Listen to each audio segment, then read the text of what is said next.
महादेव। नमस्कार। मेरे YouTube channel श्रद्धा में आप सभी लोगों का हार्दिक स्वागत है।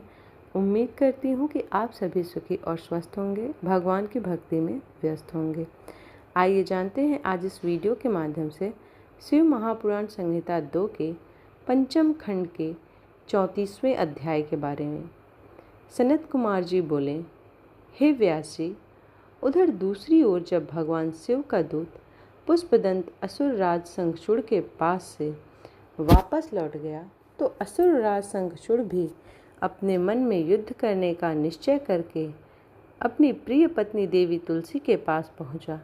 वहां उसने तुलसी को बताया कि हे देवी, अब मुझे कल सुबह युद्ध के लिए प्रस्थान करना होगा।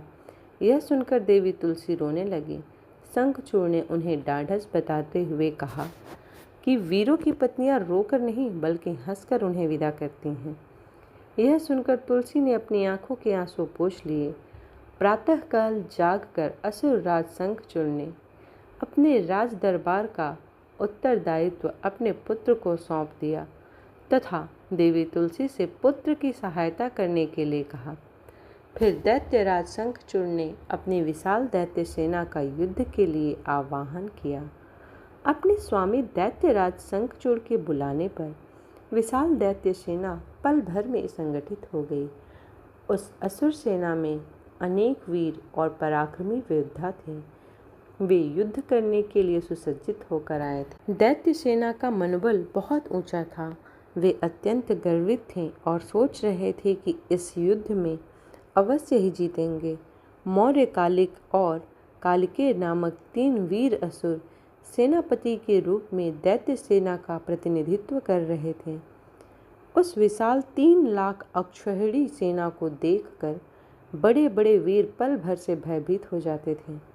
असुरराज शंखचूड़ अपनी विशाल दैत्य सेना को देखकर बहुत खुश हो रहा था। तब युद्ध के लिए प्रस्थान करती हुई उस सेना का नेतृत्व स्वयं असुरराज शंखचूड़ ने आगे आकर किया। उनके पीछे वाले रथ में दैत्यों के गुरु शुक्राचार्य उनका मार्ग प्रशस्त कर रहे थे।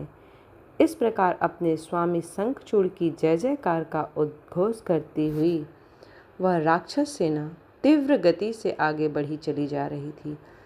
चलते चलते काफ़ी समय बीत गया।